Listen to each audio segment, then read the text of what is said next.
And welcome to the February 16th, 2021 regular Planning Commission meeting. In compliance with the Open Meetings Act as amended, the Planning Commission will continue to move forward and carry out our planning and development meeting agendas using Zoom video conferencing to limit the potential exposure to the COVID-19 virus. If any member of the public would like to speak on a particular agenda item or during public comment, which is for non-agenda commentary, you will be recognized by calling into the Zoom meeting and using the ID number. Once you're on the call, press 9 to speak on the phone or raise your hand in the Zoom application. All comments and questions will be audio only and limited to 3 minutes per person. All questions will be answered together after every person has had the opportunity to speak on the same agenda item. Each member of the public that wishes to speak on an item will be asked to state and spell their name and give their address for the record. Members of the public may also comment on an item by sending an email to planning@rochesterhills.org prior to the discussion on the agenda item. Ms. Gentry, will you take roll call, please? Yes. Chairperson Bernabik. Here, Rochester Hills, Michigan. Vice Chairperson Hooper. Here, Orlando, Florida. Secretary Kaltsunis. Here in Rochester Hills, Michigan. City Council Member and Commissioner Bowyer. Here in Rochester Hills, Michigan. Commissioner Detloff. Here in Rochester Hills, Michigan. Commissioner Gaber. Mr. Gaber might attend the meeting later. Commissioner Neubauer. And Ms. Neubauer is excused. Commissioner Reese.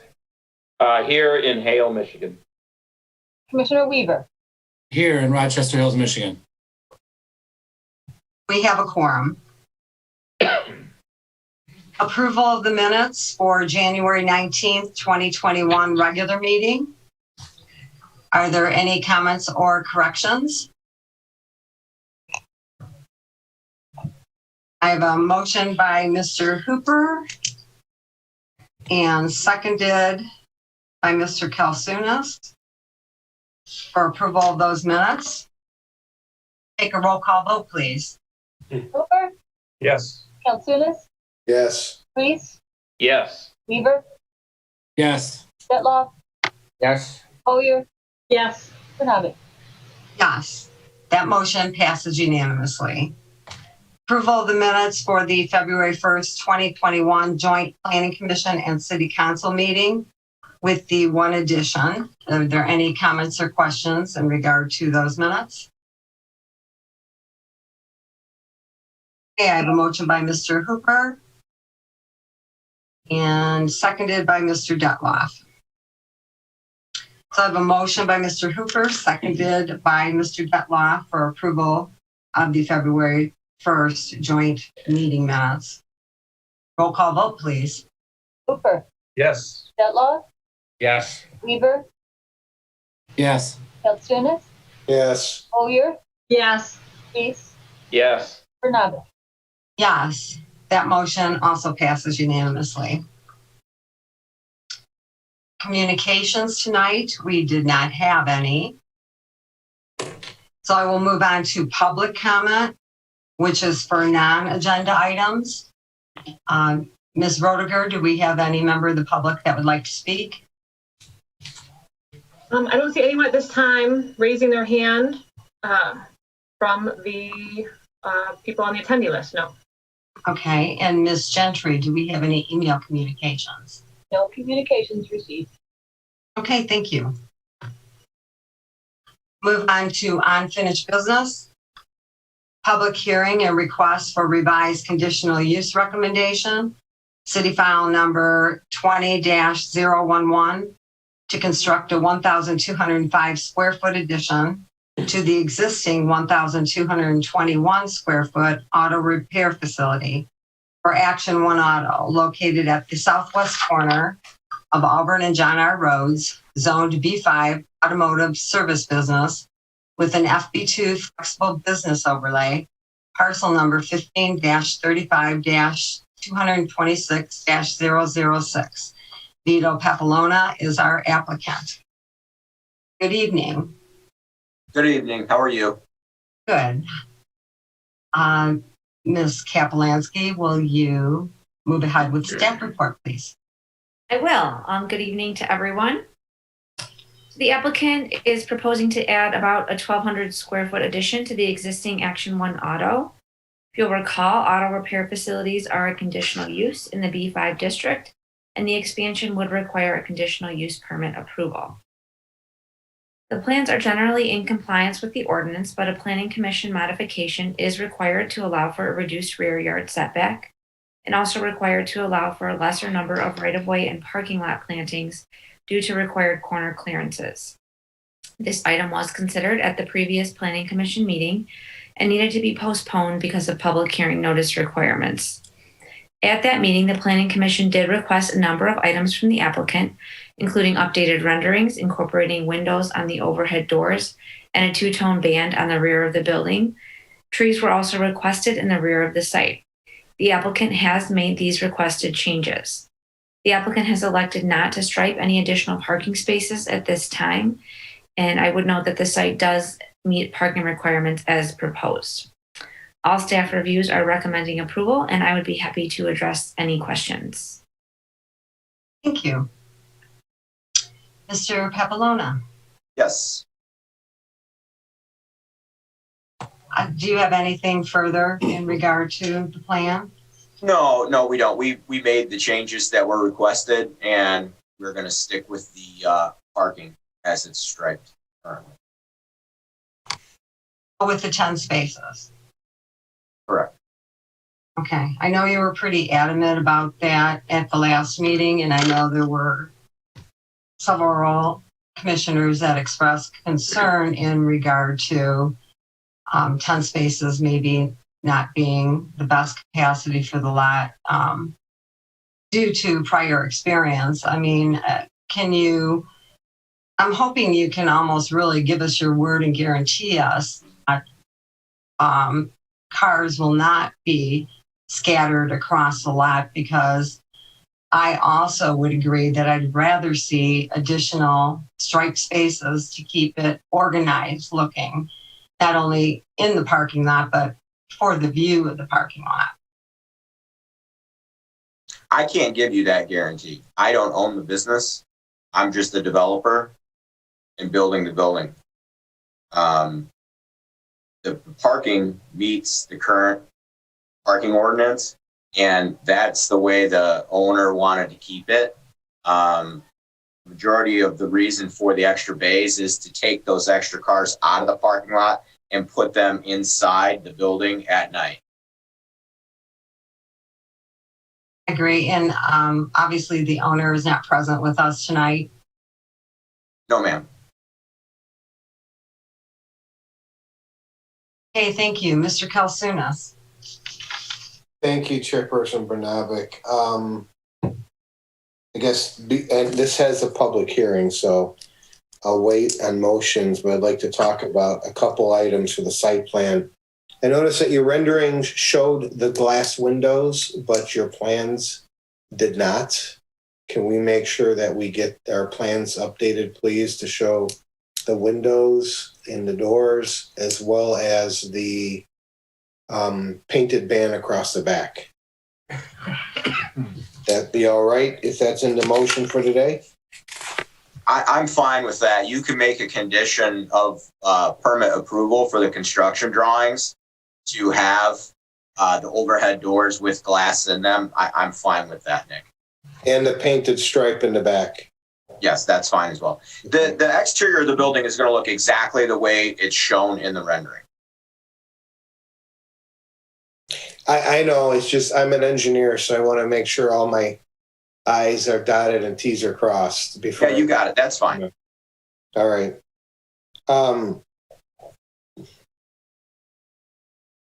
That's all I have. Thank you, Chairperson Brnovic.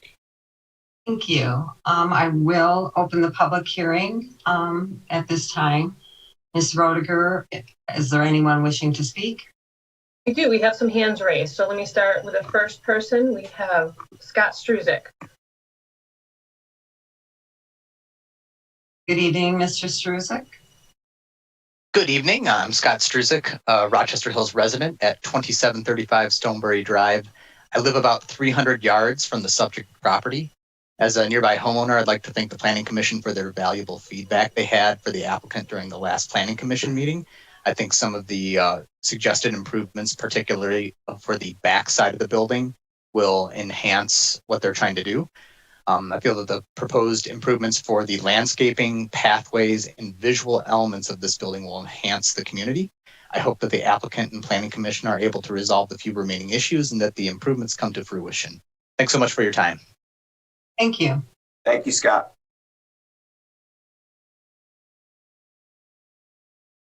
Okay. And next up, we have Doug Johnson. Hello. Hello, good evening. Bernabek, can you hear me? Yes, I can. This is Doug Johnson. I'm from Santa Rosa, California, 324 Major Drive. I am the owner of the building immediately to the south on John R. Road, which is currently occupied by Sherwin-Williams. It has been, thank you, Chairperson Bernabek, for recognizing that the existing parking use of the Action 1 Center is substantial. They commonly have many cars in that parking lot. I'd like to thank Mr. Pampalona for his explanation that, well, the owner says he's just going to use the 3 additional service bays as safe storage for overnight parking. I think I still stand by my concern that, expanding from 2 service bays to 5 could easily drive additional business for Action 1. And in the presence of additional business, it seems like there would almost certainly be additional cars. And I don't think the existing parking can manage to handle any additional cars, let alone the addition to the building would reduce the available parking by at least 3, if not more, parking spots. So I'm just wondering, it doesn't sound like any part of this proposal would be to include to accommodate additional customer traffic. So I guess I would ask the council, what it sounds like this meets the requirements of the city of Rochester Hills for parking, but I do have concerns that this could have very real impact on my property and my tenants' ability to manage their business on that property. Okay, thank you.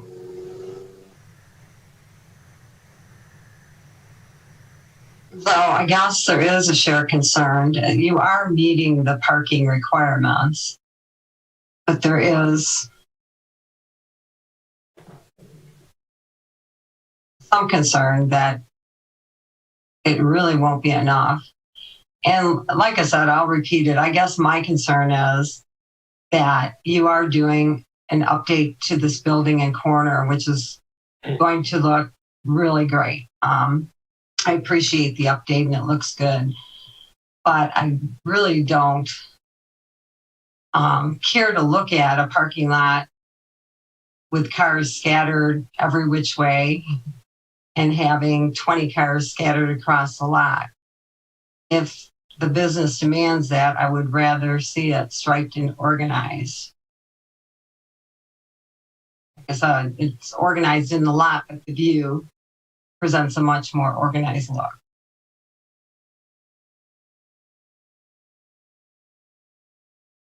Okay. Was that a statement or a question for me, Deborah? I'm trying to figure out. Well, I know you said you really couldn't answer for the owner and you're here presenting tonight. And I guess you are meeting the requirement of the parking. Ms. Kapelinski, so Auto One is meeting the requirement. So That's correct. can the planning commission request additional parking or? So this is a conditional use. So you do have more discretion to request additional parking.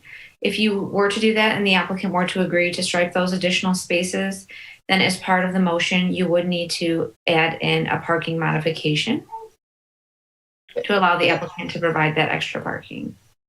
Through the chair, I have a question for the applicant. So on the plans, you have the space. I mean, it's going to be paved surface there, correct? Correct. So what's the opposition to striping it, I guess is my question. My concern is my concern is the timing.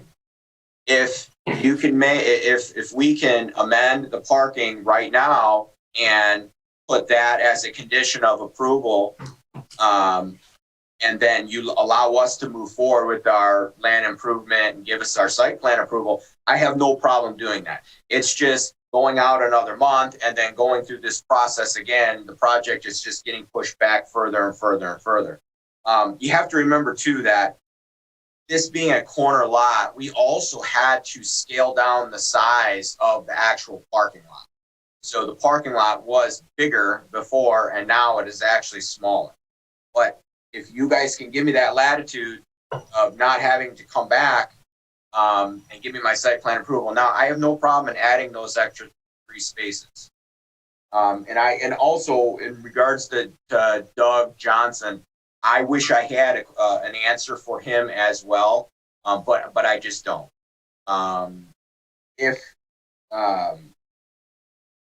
My thing is this. The owner needs those bays to get those cars out of the parking lot right now as it is. So just having those extra bays is going to clean the parking lot up a lot as it is there. It's probably going to take half of the cars out of the parking lot, just those bays, so they can turn the cars around a lot faster. The reason why they're stacked up there is because he only has 2 bays. So he's already short bays to do the amount of business that he has right now.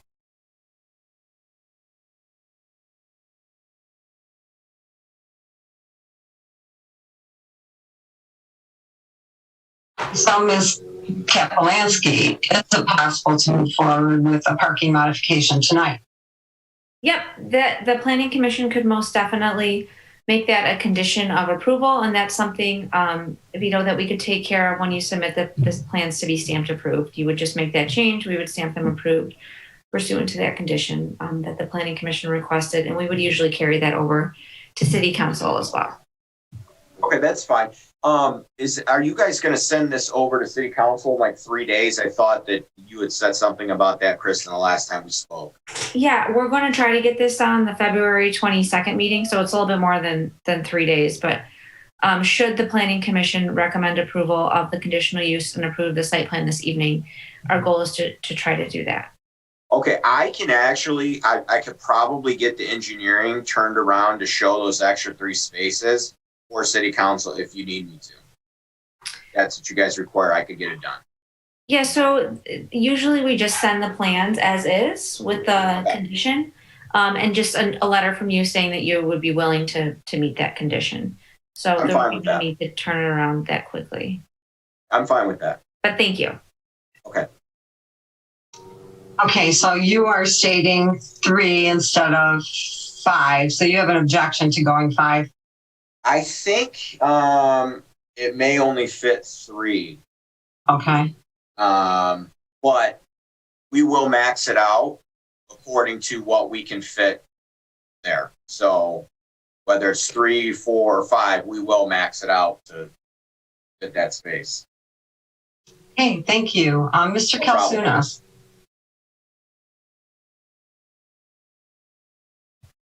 I would like to, I guess, side with your concern, Deb, when it comes to parking. I apologize for not mentioning this earlier, but I'm looking at Property Gateway from an aerial view from 2017, and I got 22 cars in the parking lot and 1 heading to the driveway.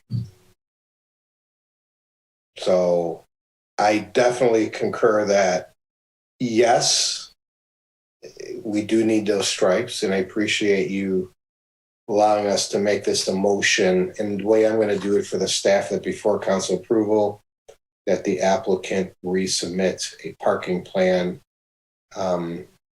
per meeting minutes, or how many spots was 3 spots to be added? Chairperson Bernabek, I think. Yeah, he basically said 3, but I asked him about 5 and he said 4. Okay, let's go with 4. Okay. 4 spots. Okay. Thank you. That's all I have. Thank you, Ms. Neubauer. I just wanted to say that I drove by this corner a couple times. First of all, I love the new renderings. I think it looks great. This is going to be a phenomenal improvement of what's there. I also like that you're willing to max out the stripes. I think that even though it meets the parking ordinance, our concern is that based on how the parking lot currently looks and has looked in the past, just want it to look, we want the parking lot to match the new building, the new look, the entirety of the property, to be consistent with the great work that you've put in there. So if you're willing to max out the parking lot with the stripes just to keep it orderly and what you said, I have no problem moving forward the way that you proposed, Mr. Pampalona, excuse me. I think it's a great idea, and further delay I don't think is necessary, considering that we're all on the same page at this point. So. Okay. Yeah, we have no problem doing it. We'll, like I said, we'll max out as many spots as we can get along that front row. Great. Thank you so much. No problem. That's all I have. Thank you. Mr. Kalsunas. Thank you, Chairperson Bernabek. If it pleases the chair, I'd like to move the motion in the packet for the revised conditional land use approval. But one question to staff beforehand. The motion for the 4 extra parking spots, should that go under the revised conditional land use or the site plan? I think I put it under both. Okay. If that's okay. I'll try to figure that out. All right. So I'd like to move the motion in the packet in the matter of City File number 20-01, Action 1, Auto Edition. The Planning Commission recommends to City Council approval of the revised conditional use to allow, in addition to an existing auto repair facility in the B5 Automotive Service District, based on plans dated and received by the Planning Department on November 17, 2020 and February 3rd, 2021, with the following 6 pre-printed findings and 1 added condition that before council approval, the applicant resubmit a parking plan with 4 resubmit a parking plan for staff approval showing 4 extra striped spots. Ms. Roediger. I would just ask if Nick would consider, like I said, we're trying to get them on the agenda for Monday night's council meeting, and packets are due tomorrow. So if you just make a condition that they add the 4 spaces, and staff will ensure that they're there. Okay. I don't have it turned before council meeting. Okay, so I'll take out before council meeting. Thank you. And then that the applicant submit a parking plan, make it in general, and I'm sure you'll hold them to it. Thank you. Yeah, no problem. And a second by Mr. Hooper. Second by Mr. Hooper. I got that. Did you want to speak, Mr. Hooper? Yeah, just if I could, I'll support the motion. Can you just make it like Mr. Papalone agreed, just to maximize the spots? I think you can get more than 4, and just whatever you can maximize in that area with that crosswalk. That's all. Rather than just say 4 spots, say maximize the spots along that south property line. Okay, I have no problem accepting that revision to the motion. We'll max them out. You just got to remember that you got to leave enough buffer there for the cars to turn, make that turn. So yeah, whatever the case is, whatever the parking requirement, we'll meet it. We'll max it. Maximize them out. That'd be great. Thank you.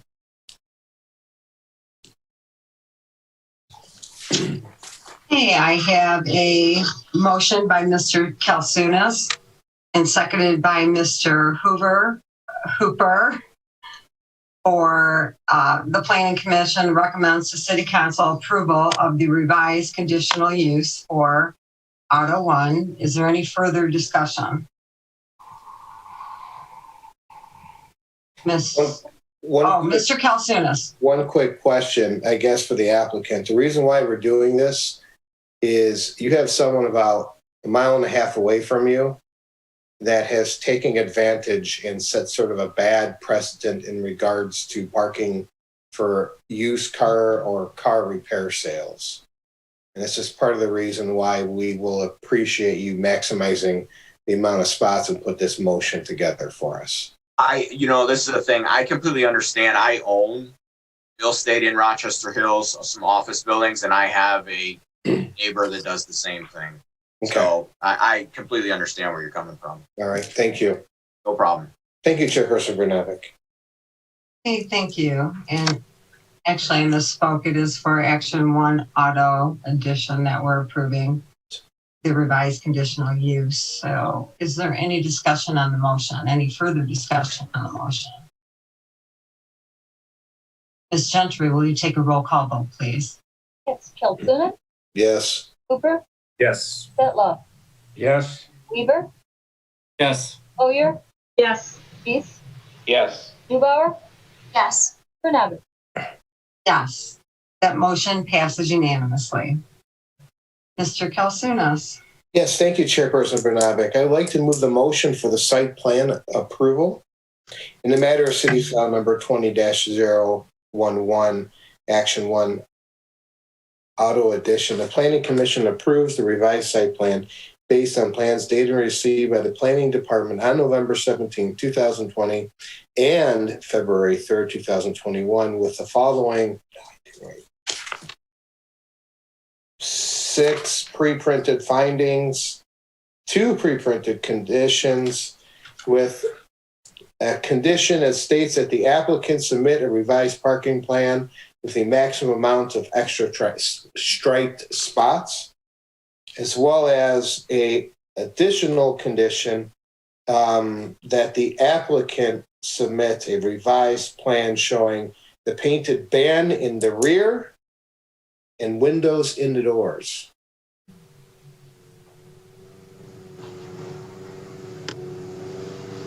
Okay, seconded by Mr. Hooper.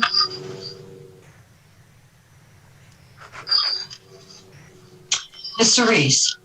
Yeah, I guess I have a clarification for Mr. Kalsunas.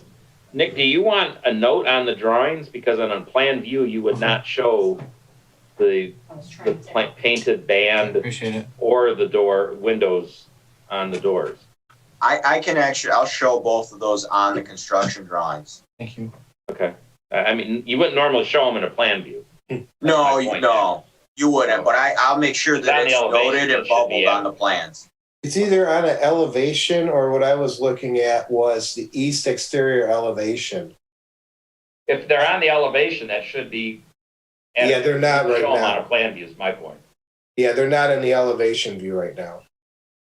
So when I looked at it, I thought we were putting the little pocket windows, and there's windows all up and down. So just to get that clarification.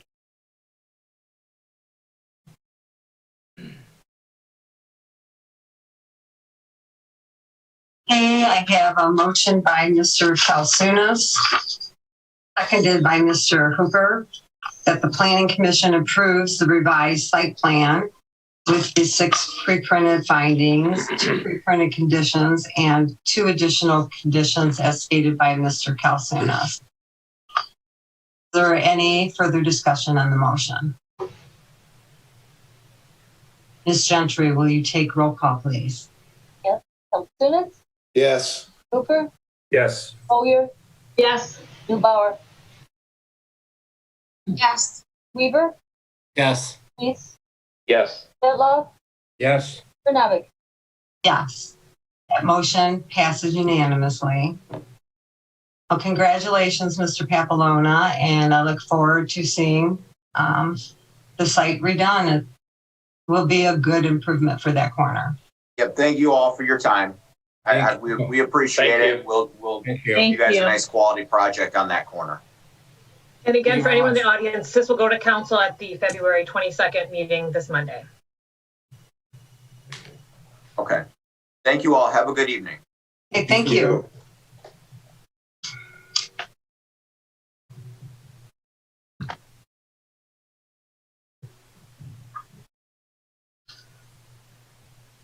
The next item on our agenda is public hearing and request for conditional use recommendation.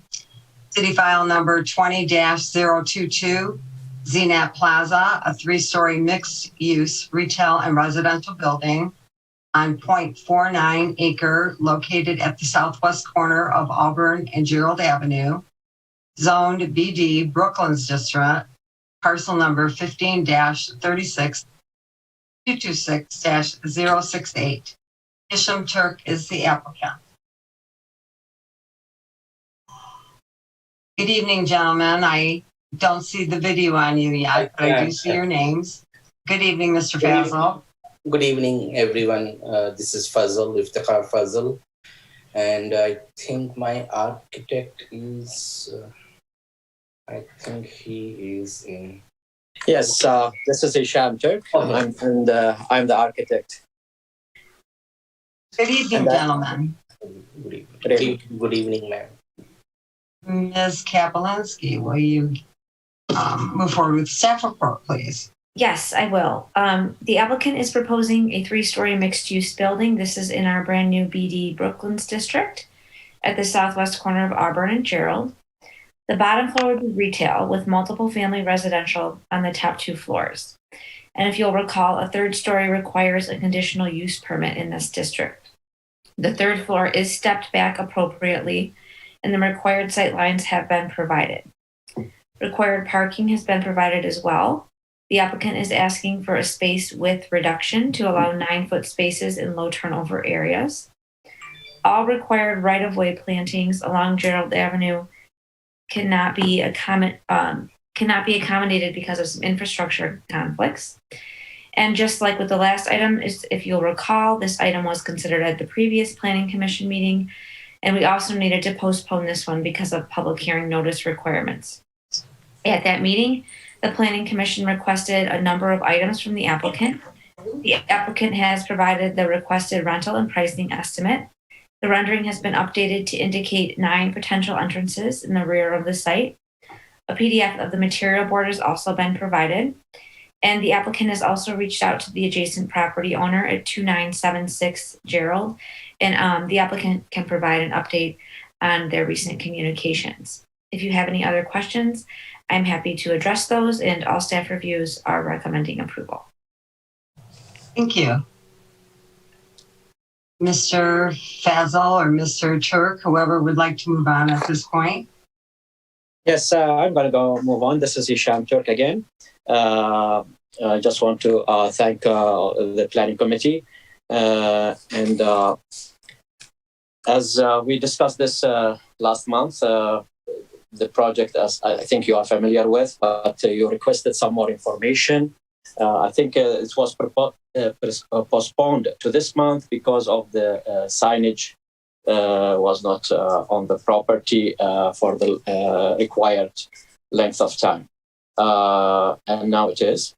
And as you required also to show another view for the rear side of the building, showing the entrances from the rear side, the parking side. We provided another renderings for the rear view showing all the entrances. There's 9 of them and 9 entry doors. 3 of them will serve the 2nd and 3rd floor residential units, and 6 of them will serve the retail spaces in the 1st floor. We also provided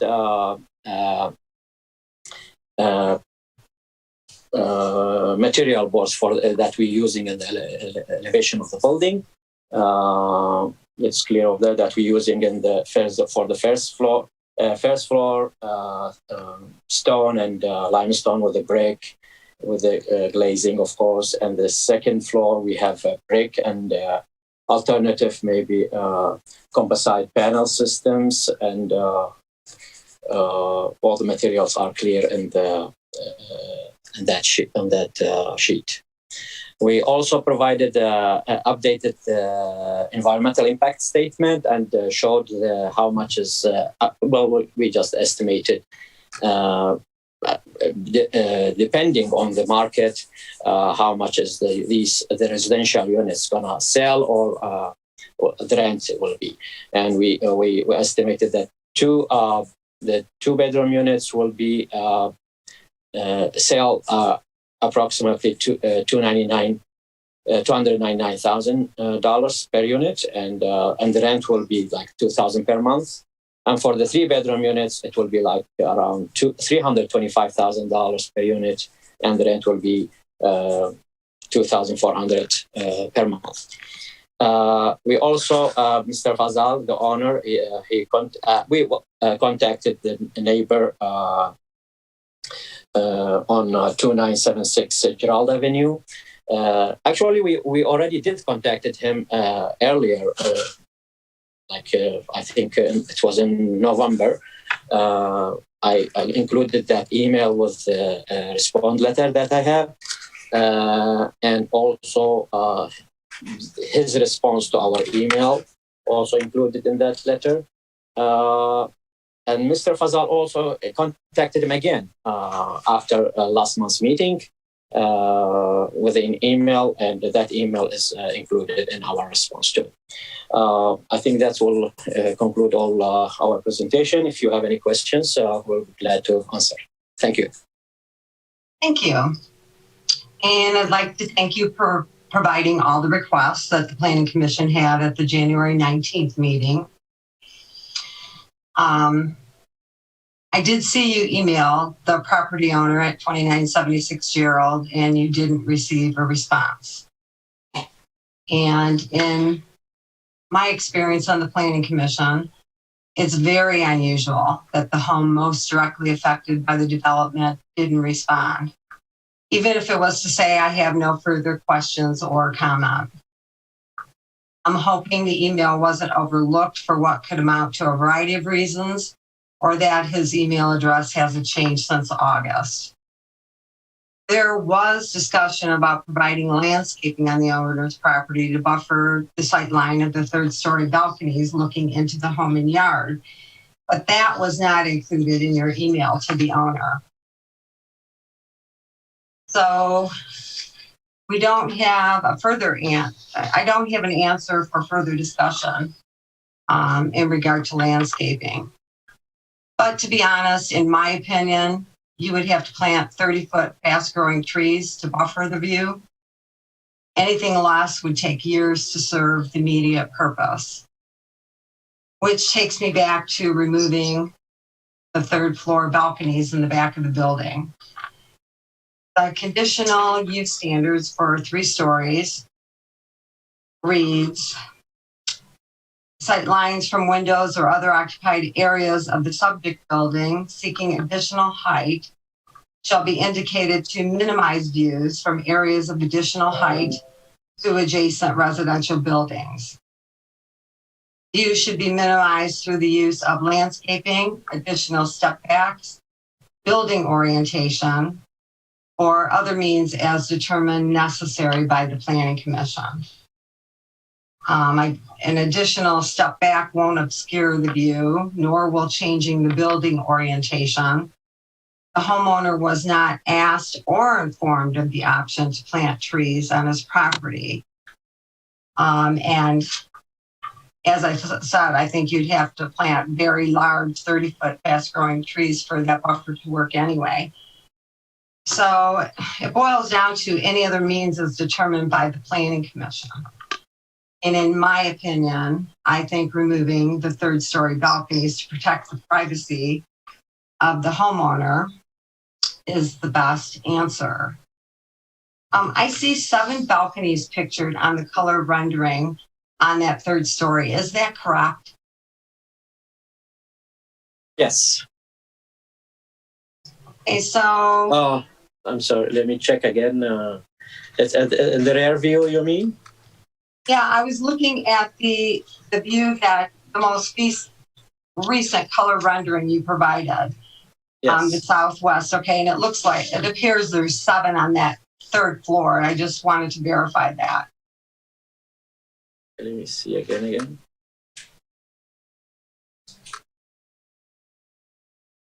Yes, 1, 2, 3. Yeah, it is 7. You're right. Okay, thank you. So I will move on to number 2 of conditional use, which reads submission of floor plans and elevations indicating the use of additional height areas, including any proposed outdoor uses on second or third floors to determine potential noise nuisances. I think 7 third floor balconies definitely has potential to create a noise nuisance, especially since there are 6 second story floor balconies, which would be a total of 13 balconies facing a residential home. That can definitely present a noise nuisance, which is very concerning to me. So, in my opinion, I'm asking that under the circumstances, the 3rd story balconies be removed. I'm sure there will be further comment by other commissioners. That is my opinion and request. I guess my next question is it possible that a restaurant might rent and combine a few of your retail spaces? Yes. Okay, so that could demand more parking also. I know I already shared my concern in regard to parking at the January 19th meeting. I wondered if you gave any further thought to how or if you would designate parking for the residential units. Well, for the residential, as we showed, we didn't change anything. We providing the minimum requirement for the residential and in this zoning district, and because of the size of the property, we don't have any more spaces to provide. I mean, we just provided what's required. Oh, no, I understand that. I guess I was looking at it from the perspective that you did have some options if you chose to put signs up that would dedicate those spaces for your residents. Because I think from a business perspective, in the long run, I think it'll affect your occupancy rate if renters have to park down the street, especially in the winter. And buyers certainly would expect a dedicated space. And we're using the minimum parking requirement, which we discussed using street spaces, and your employees using the public parking area. My concern would be that even though you have adequate parking and you're saying that really is dedicated to the residents, I'm just expressing the concern or asked you if you're considering something to identify those spaces specifically for residents, or if you're going to go with flow, I guess. Yeah, actually, we're gonna design, put signs designated to those spaces for the residential uses. Yeah, we're gonna do that. Oh, okay. Yeah. Okay, I just wanted to verify that because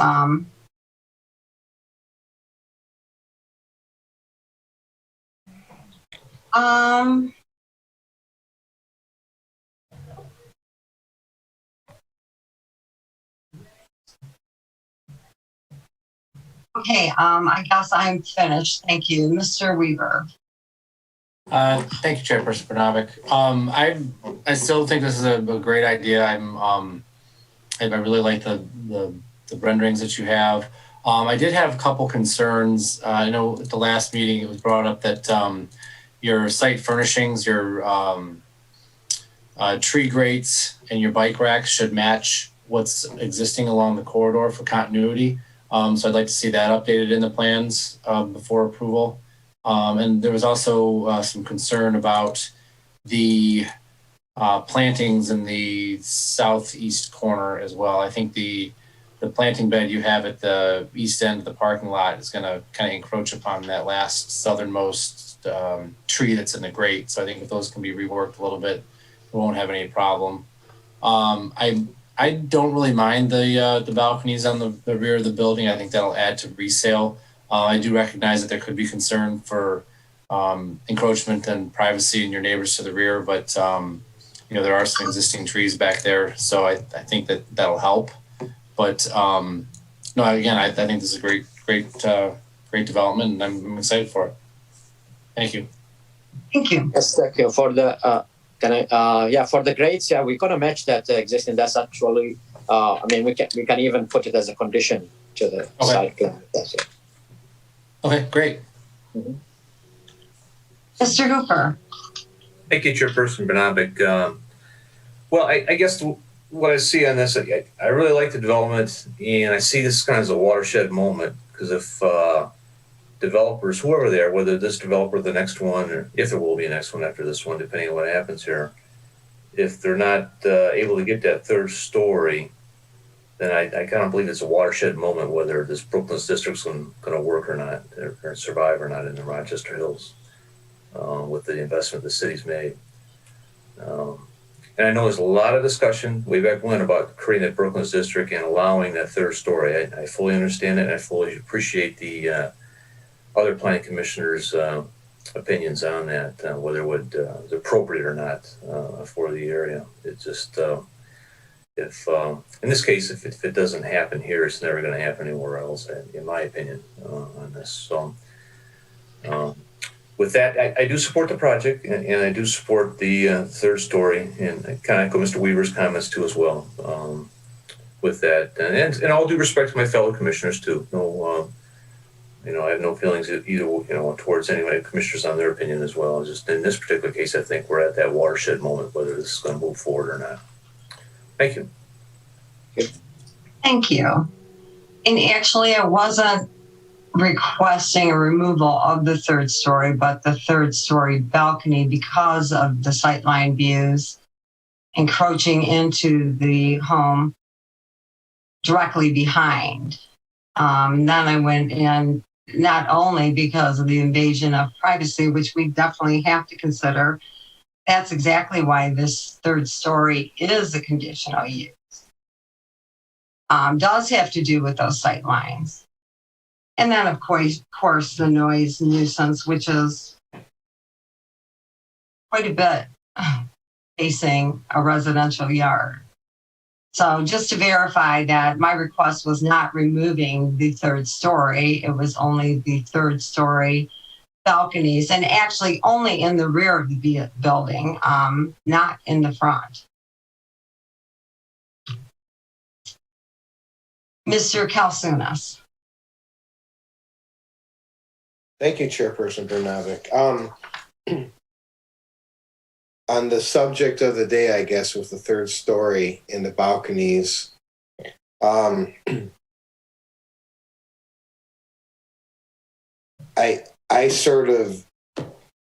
want to be sort of in between, and I understand we didn't talk to our residents, but I don't think that's an answer.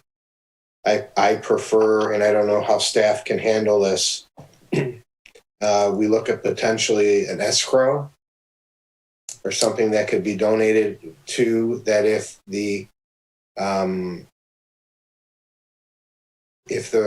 resident in the back does have a concern that's trees of a certain type can be accommodated at a later time. I don't know if that's an option or not, or something we've done before.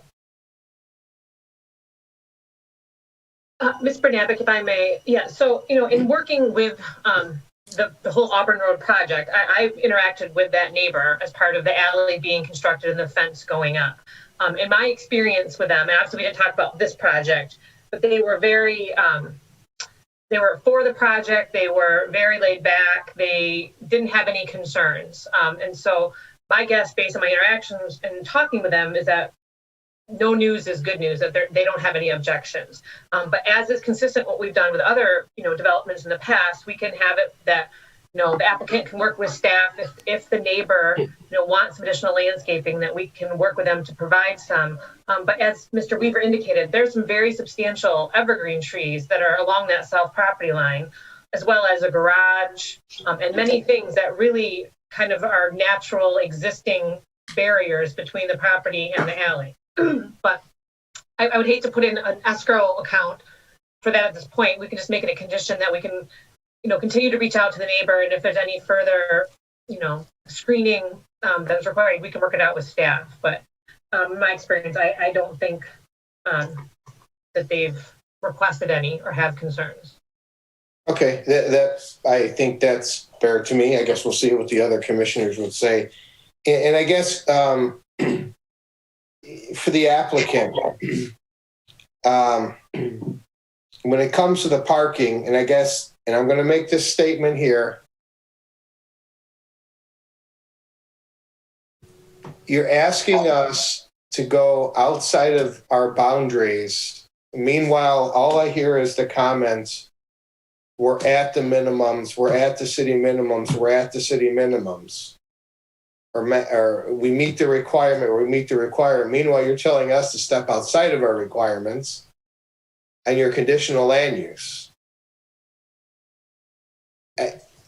When I hear that, and this is just myself, I get perplexed because you're asking for something, but we're not going anywhere here. So in regards to the parking lot signs for residents, I think we can make this, I don't know if it's something that should be made a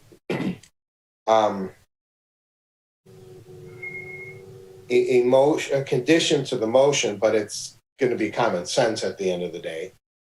But I would also like to see signage saying that there is extra parking spaces at a other down the road.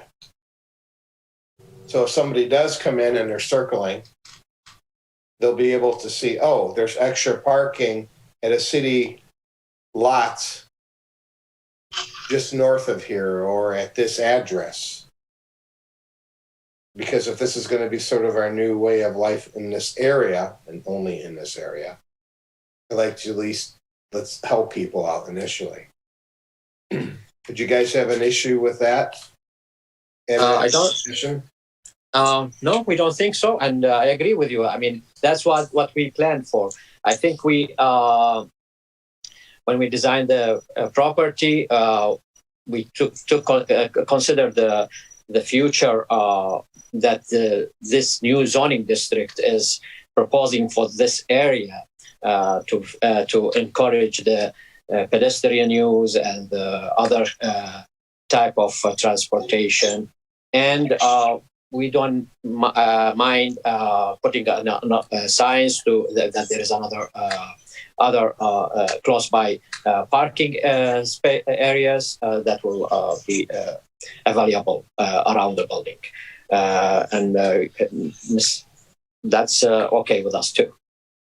If I may, just from a staff perspective, and I don't want to speak for engineering here right now, but I know whenever we put up signs, we're very cognizant of how many signs we put up and what. We don't want to clutter, the site with unnecessary signs. Maybe that's something that we, as the city can talk about having some more prominent public parking signs along the corridor. I don't think it's a good practice to have every individual site have signage referring to parking lots off-site. I think that would become unsightly pretty quickly. So that's something that we can talk about with engineering, about having some public parking signs that's more general to the corridor, not site specific. So I was just thinking of, at the end of the driveway being one sign, just a small parking sign that says go here. But how about this? For that, I think it's very important, but the staff review and approve a parking signage plan. If you want to accept the signs for the applicants, fine, and not for the other, tell someone to go somewhere else, that's fine too, for the minutes. Okay. I know we've even struggled just with the fire lane and the stopping sign. There's a number of signs that regulatory are required out there. And like I said, it is a tight site. We're trying to, maximize landscaping and site distances and all those things. So there's a lot to juggle. Okay. That's what I have right now, I guess, for the third story and the balconies. If we don't have third stories and balconies, as Mr. Hooper says, you're not going to compete with Auburn Hills. And we're not going to get developers. That's my sense. So I'd like to have you reach out and to the applicant, the neighbor, contact the neighbor, and then submit to staff a plan for addressing shading. And this is something that's typically done with all of our developments. So thank you, Chairperson Bernabé. Thank you.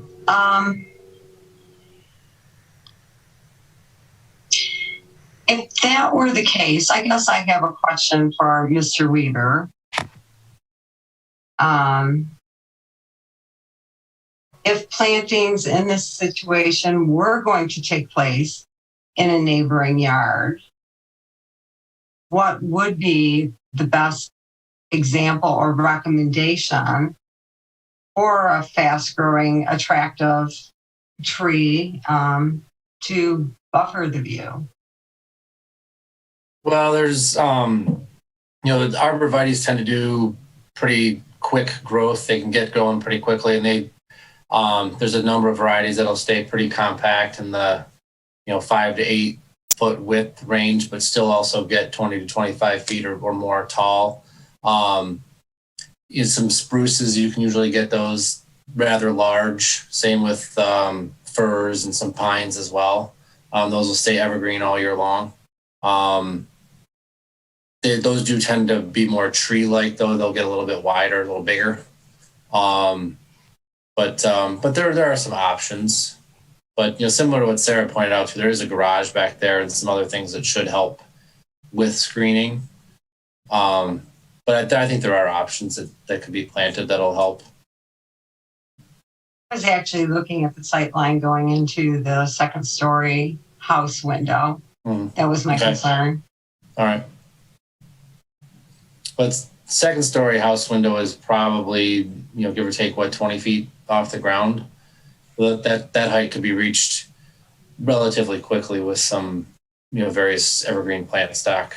Like I said, arborvitae or spruce, fir, pines. Those should get that height pretty quickly. Thank you. Dr. Boyer.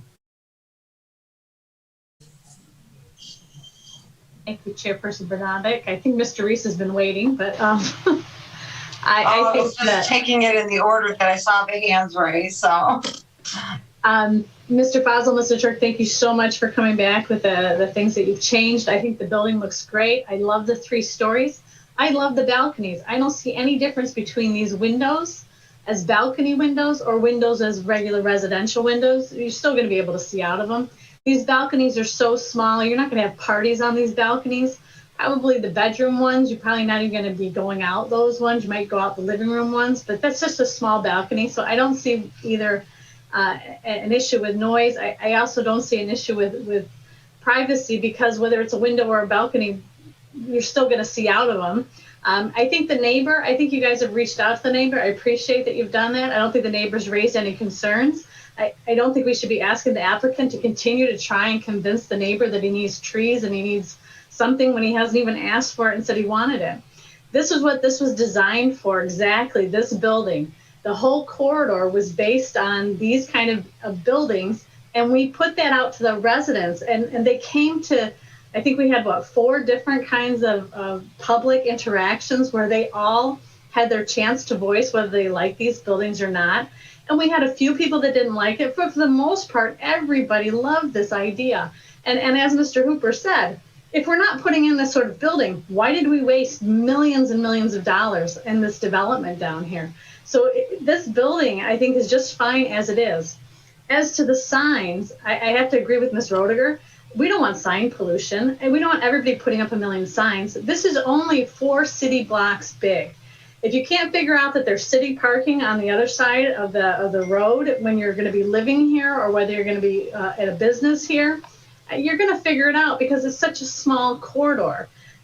So I just don't think a lot of signs is really necessary. And like I said, I go back to my idea that the way this is set up, that in the daytime, all the businesses can use all the spots, and at nighttime, all the residents can use all the spots. So to start saying you can't use that spot, and you can't use that spot, and you can't use that spot, well, now you're putting a hardship on the residents, and you're putting a hardship on the businesses. So I wouldn't like to see any signs. I think that could wait until it's actually developed, and then if there's a problem, then revisit whether we need to put out signs.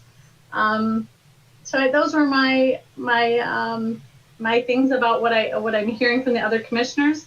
But I really think that as this is a great design and a great building, and it fits right in with what the corridor was going to have as its look. So thank you so much for all your efforts, gentlemen. I appreciate it. Thank you. Thank you. Mr. Reese. Thank you, Chairperson Bernamic. Just a couple questions. I'm not going to make this a long diatribe. I think everyone knows my opinion on the 3 stories. It doesn't belong in this area. I've said that from day one. There isn't a commissioner, I think, on this panel that would want this building 50 yards off your property line and have a 3-story building looking down into your residence. You may deny that today, but I think if you go home and think about it, you wouldn't want this building in your backyard.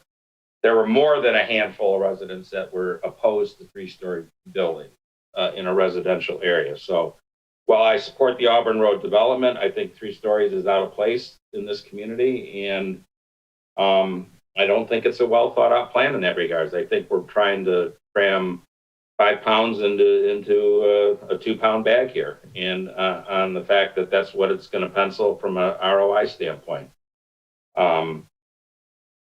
So while I support the development, I don't support 3 stories. I will not support this going forward. Thank you. Thank you. Ms. Neubauer. Thank you, Chairperson Bernamic. On a completely different note, the last time we had this meeting, Commissioner Gaber and I both had issue with colors and the way that the development was going to hold up after years. And I did see that they proposed or presented a separate set of colors. And I was wondering if my fellow commissioners had any input on the second choice of colors. I do like the second choice much more. The gray, the silver gray, and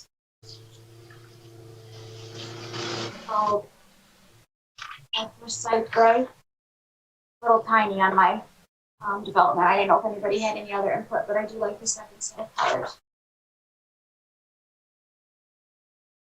That's all my questions. Thank you.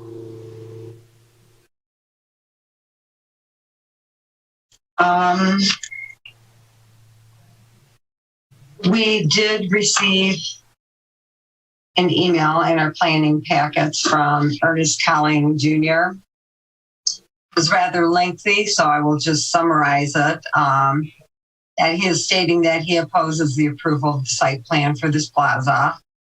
His concerns included the lack of parking, stating that the city's requirement of 1.5 cars per household is underestimating the actual current demands for parking, and he listed sources to validate his statements.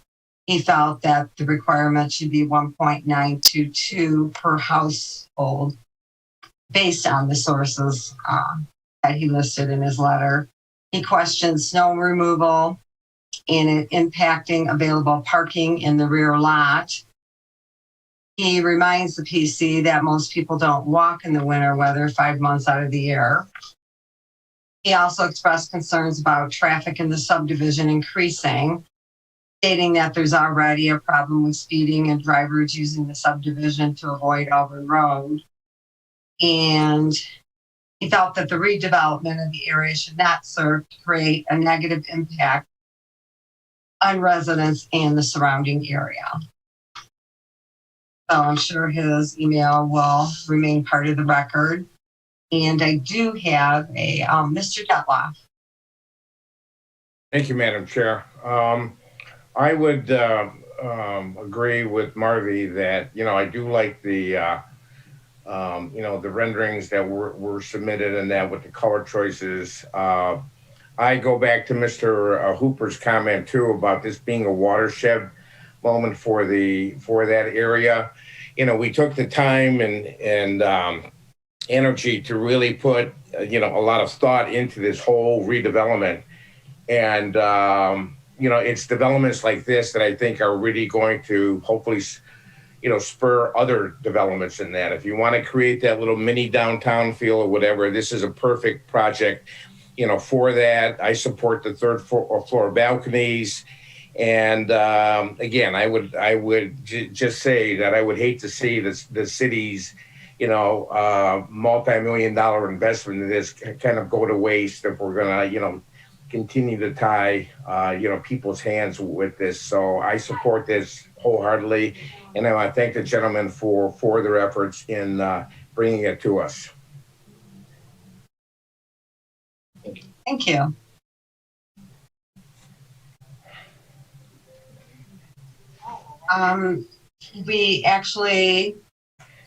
The conditional use approval does require a public hearing.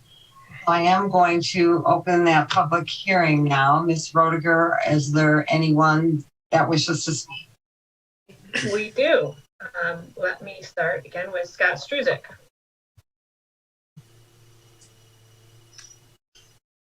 Mr. Struzik.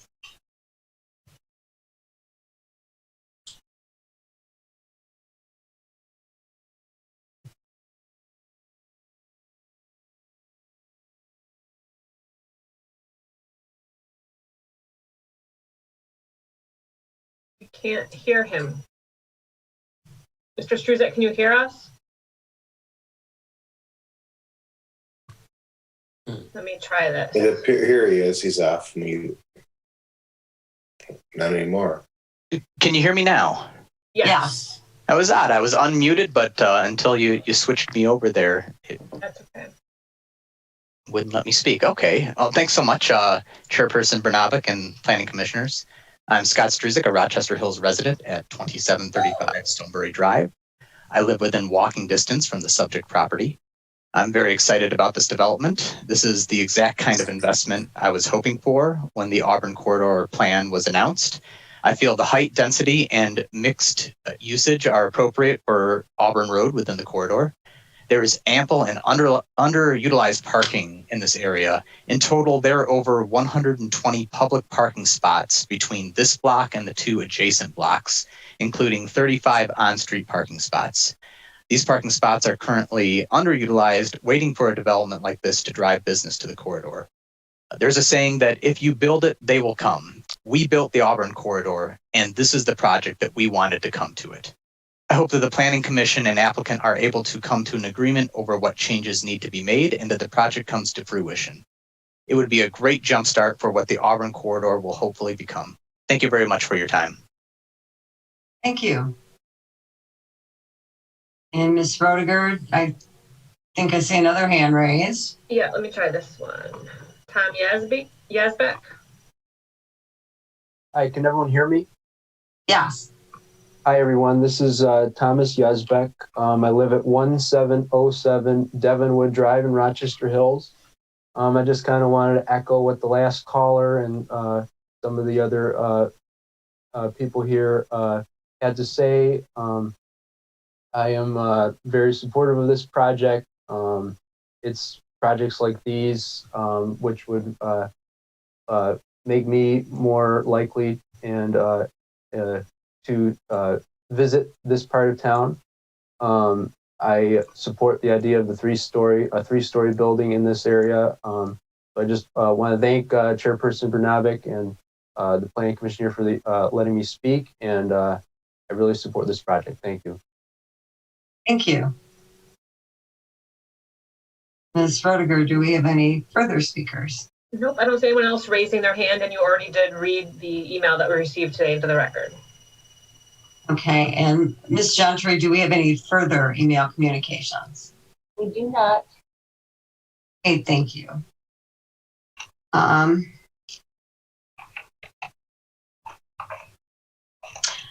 guess for this first development, the parking will work out. I guess it's my opinion that we certainly don't have an overabundance of parking in the area, even considering the public parking lot 2 blocks away, because when Johnny Black's reopens at 100%, 60% of the public lot will be used for their customer parking, judging by past experience, and the pocket park and the splash pad will be open this year. And I don't think its use will be confined to the immediate neighborhood. So the public lot will also be used by families traveling to the splash pad, which is for about 6 months of the year. So we are using the reference to the use of the public parking lot for this very first 3rd-story building. And at this point,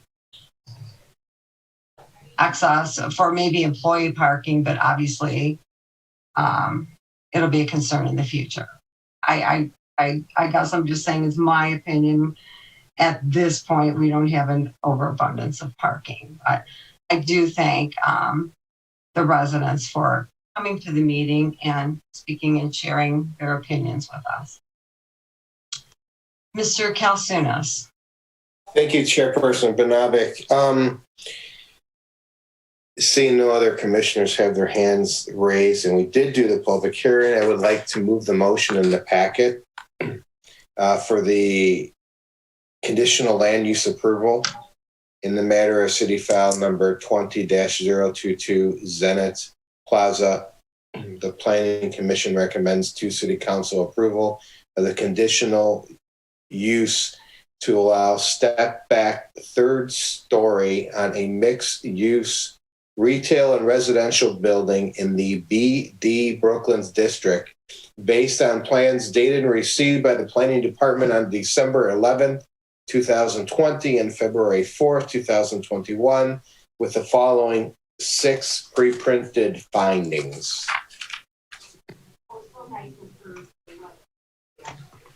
A second by Mr. Hooper.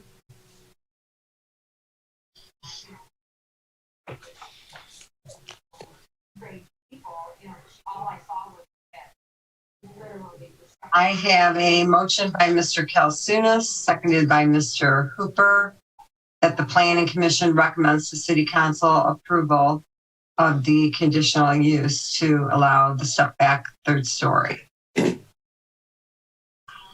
Discussion on the motion. And I guess I have to say I'm really torn here because I do like the project and I'm excited about the Auburn Road corridor and the change. But we have the conditional use standards in place for a reason. And I guess just looking at the perspective of the investment in the area,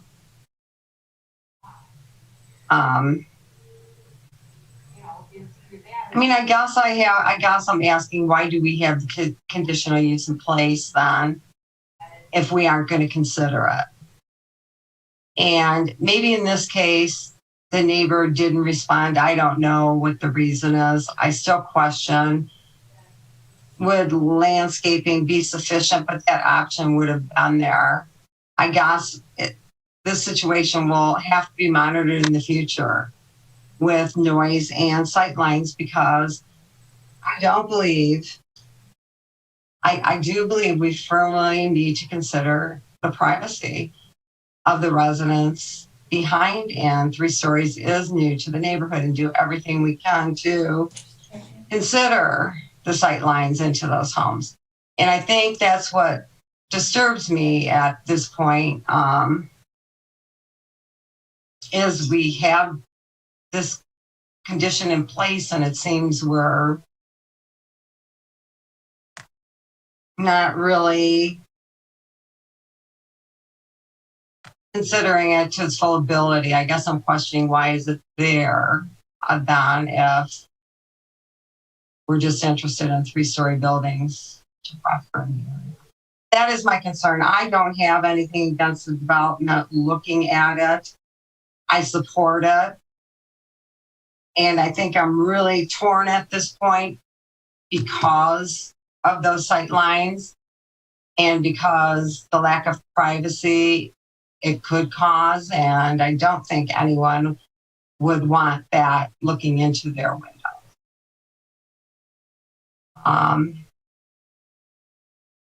So I am torn before I vote on this because I really do support it in a lot of ways, but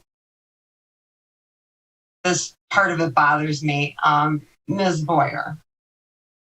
Chair Bernamic, I know we had a problem with a development, and I think it was Barrington Park. After it was built, there was one resident that did come back to City Council and said that they felt that their privacy was really, and we worked with the developers, and I believe Ms. Roeder can corroborate that we did have them at that point then put in new plantings to ensure their privacy. So there is always an avenue for the owners to come back to the City Council and complain about their privacy, and we would help them, and hopefully the developer would then be able to, at that point, put in those few trees. So I don't think that's off the table and it can't ever be revisited. That was all I wanted to say.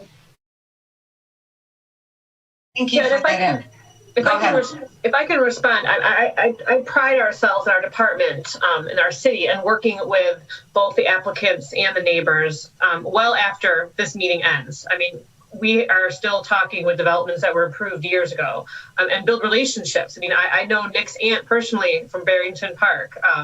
We've talked with her, on many occasions, and that's not unusual for us. So we definitely look out for our residents, both existing and future. And so that's something I want to make sure that we're considering, as part of this as well. And to respond to your comment, Deb, about the point of a conditional review, obviously, it's a discretionary review.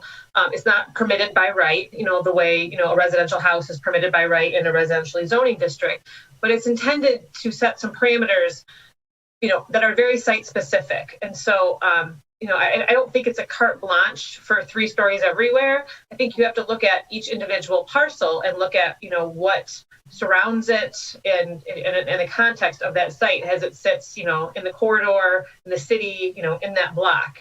And in this instance, recognizing that house directly behind this property, which is what I think, you referred to a number of times as being very concerned about, the way it is situated, the distance of that house from its property line, the vegetation between it, the garage, between it, I think all lend, itself to kind of, I think somehow the planning commissioners, they don't all agree, right? You don't all agree on if it's adequate or not, but I think that's part of the gray area that you're discussing this evening. And it's clear there's differing opinions, but I still think there's a point to the conditional land use. It's not a given. It has to be really looked at on a case-by-case basis.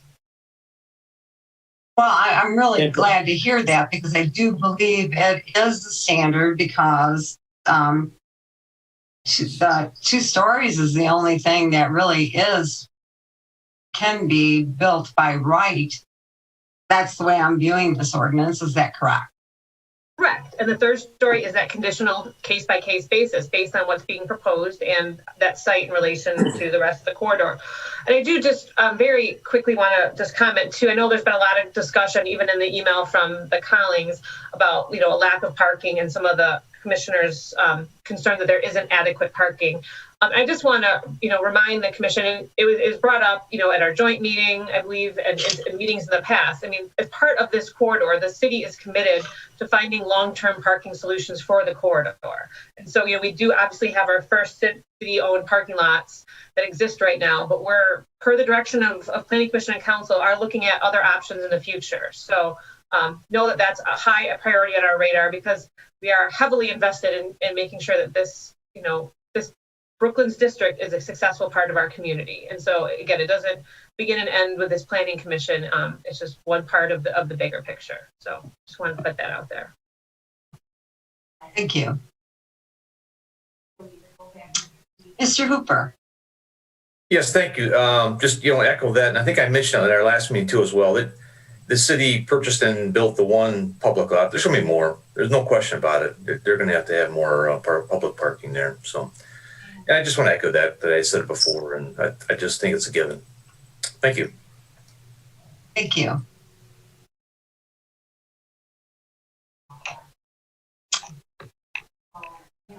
Okay, so I was under discussion on that motion that the Planning Commission recommends City Council approval of the conditional use.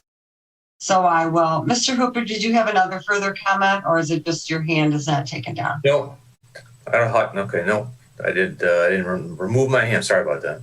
Okay, that's okay. So I will just ask, is there any further discussion on this motion? Seeing none, Ms. Gentry, will you take a roll call vote, please?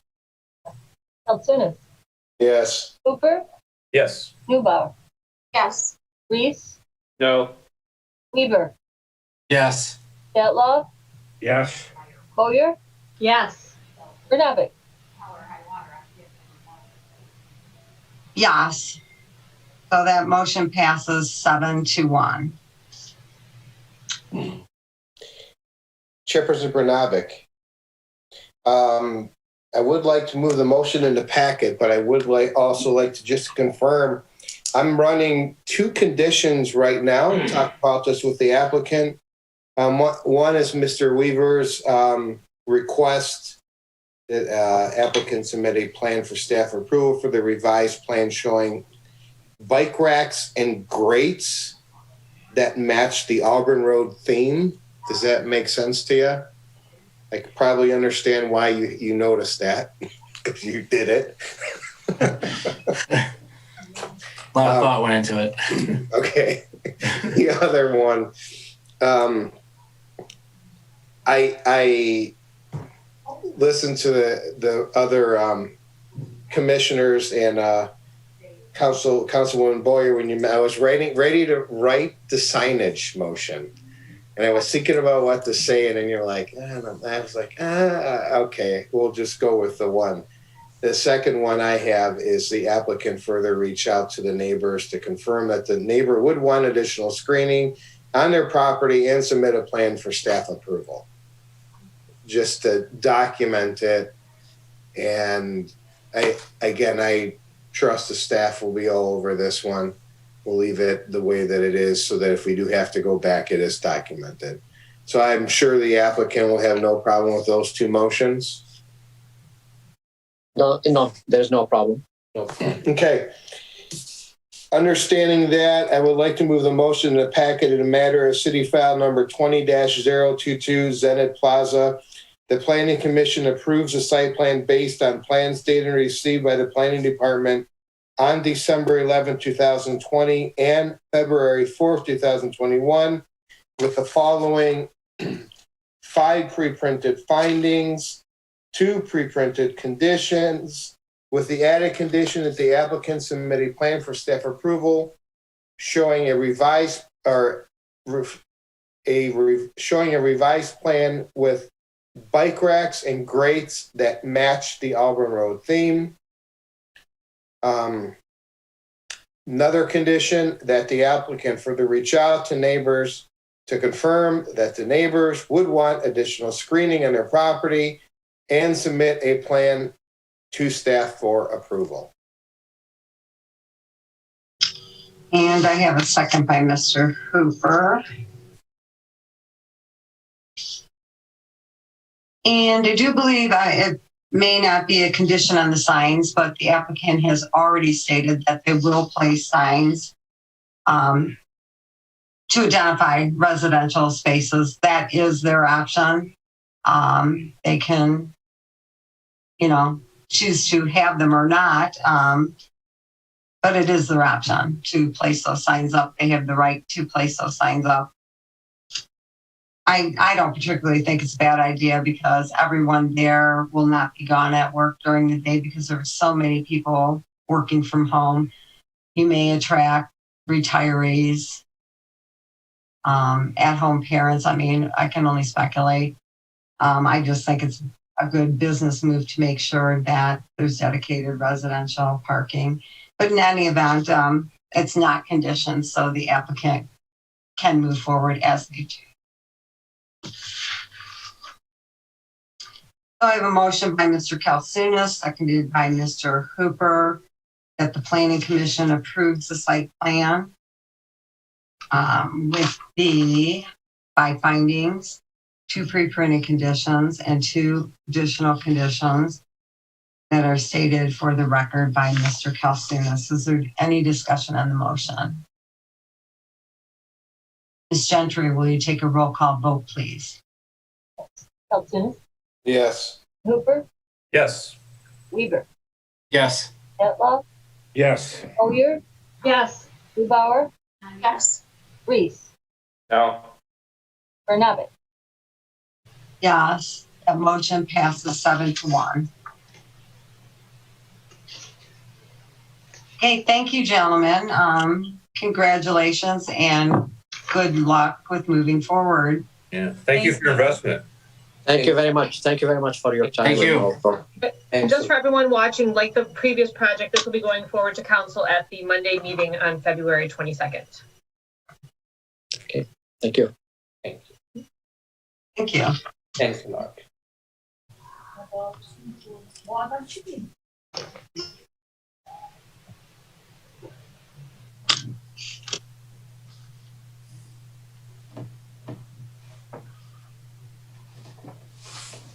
Move on to new business, a request for endorsement of the Transportation Master Plan for 2021. Ms. Roediger? Yeah, I don't have a whole lot to add here today. We have joining us this evening, we have Paul Davis, our city engineer, Anne Marie Kirby, and Colleen Hill-Stranzik from the consultant team that put together the plan. Obviously, we went through a rather lengthy and thorough presentation at the joint meeting a couple weeks ago. And so this is really more of a formality that we bring it here to the Planning Commission. I think there were a couple of changes that were outlined in your memo. We're happy to answer any questions you may have, but this evening we're asking that you endorse the plan, and we're going to forward it on to council at their February 22nd meeting for endorsement as well at that meeting, if that is the pleasure. And I see Colleen and her cat have joined us. But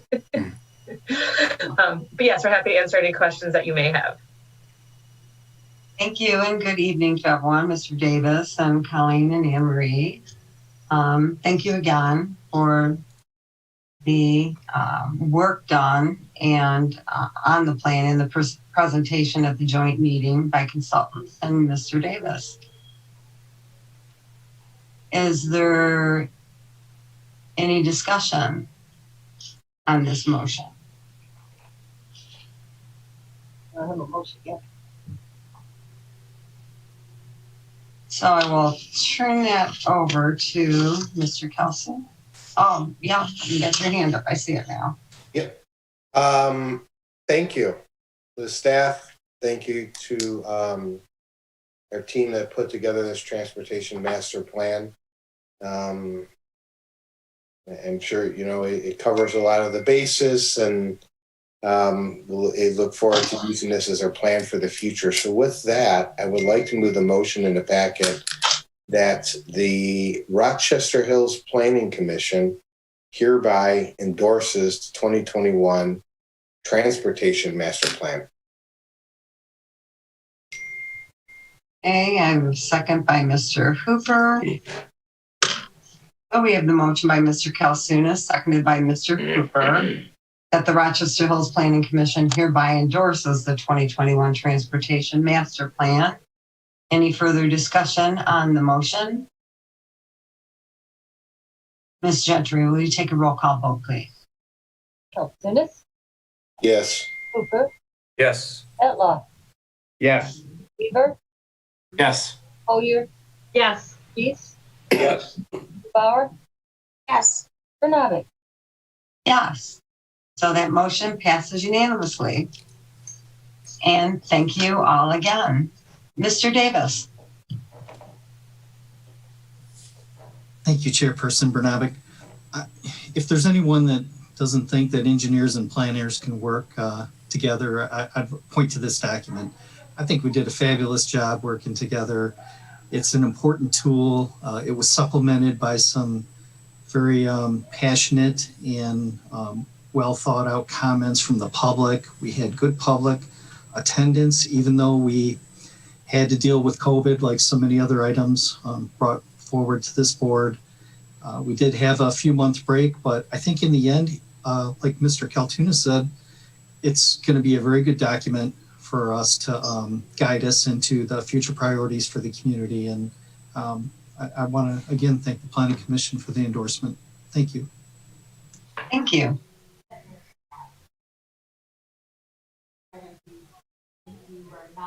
And again, like the previous items, we'll move forward to council at their Monday night's meeting. Hey, thank you.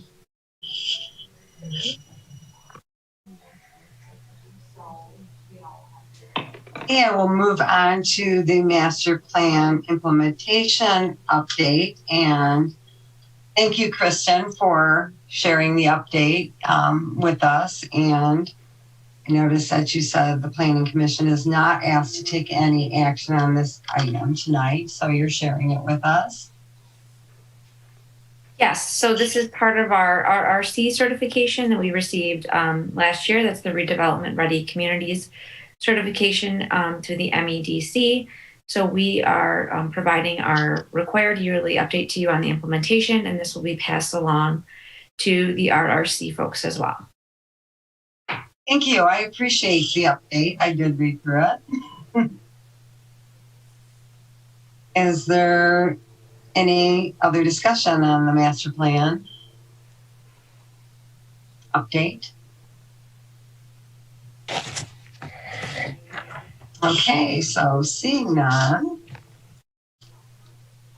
I will move on to any other business, which is a request for appointment of 2 CIP policy team representatives. Ms. Roediger, I think you wrote that one up.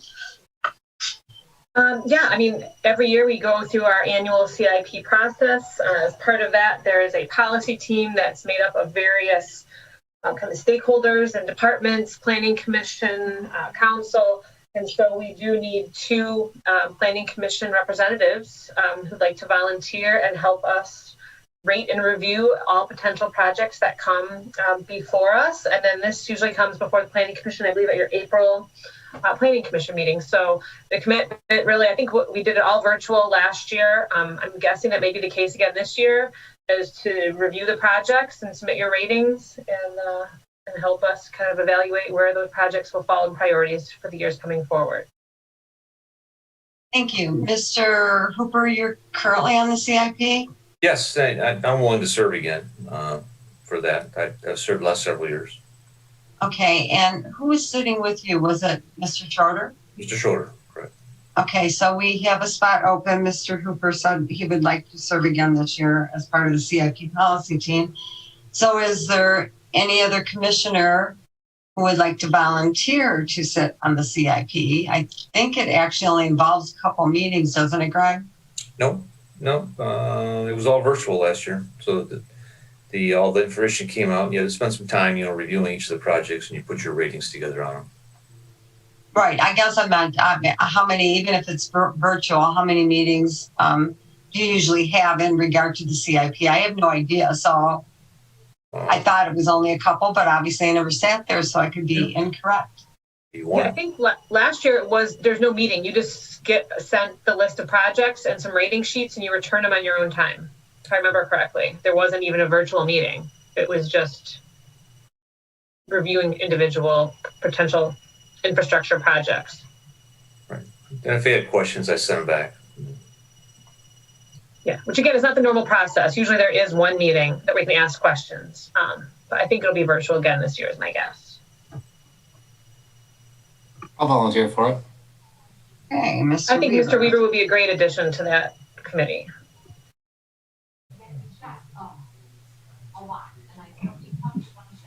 Hey, Mr. Kalsunas, would you like to do the motion?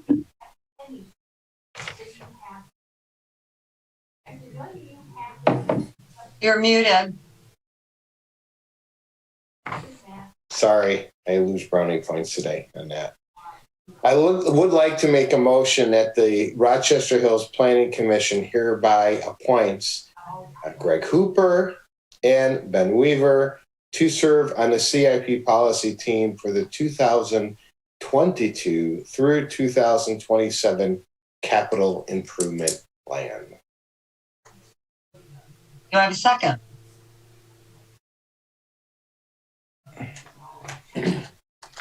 Okay, I not seeing a second, so I'll second the motion, I guess. Oh, I can't. Yeah, yeah.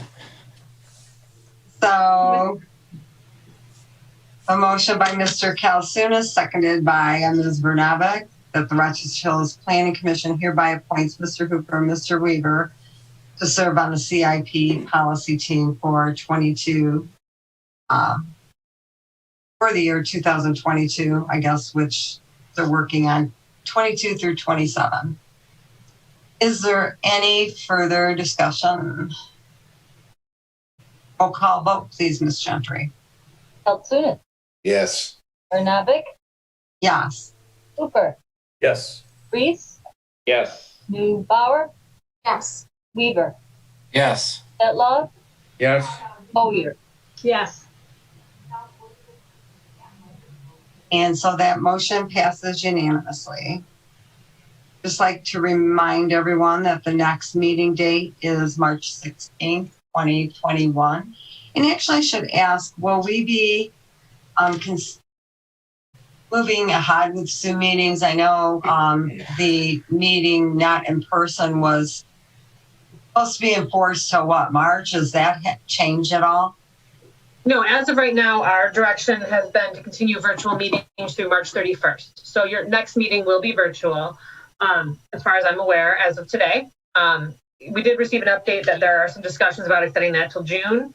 Not sure if that passed or what's going on at the state level with that. But as of right now, our Zoom meetings go through March 31st. Okay, thank you. And Mr. Kalsunas, I see your hand raised. Yes. 2 questions, I guess, if I may, before I may give a motion to adjourn. Development on Livernois and Auburn Road seem to have stopped. Is it because of the weather or a situation, or what's going on there? Nothing that I'm aware of. I think they were proceeding. So I don't know if there's a weather, a supply, but I mean, there's no issues from the city that I'm aware of. Okay. I know they're putting up cinder blocks, but I didn't know if it was something. Jason may have an inside scoop. Well, they have started doing the underground storm sewer. They have stopped due to the weather last week. So they've gotten a portion of the storm sewer installed. But that's as far as they've gotten with the underground at this time. Okay. Great. And I guess what's my second item? I was just thinking about I guess what we're going through in this sort of, I call it special time. And those that remember the days that the Planning Commission and Council were doing all of our meetings in the Bucket Building or the Letica Building, I guess it'd sort of be something similar to that. And hopefully one day I get to see everybody in person again, which we might have masks on. We'll finally get to meet Marty.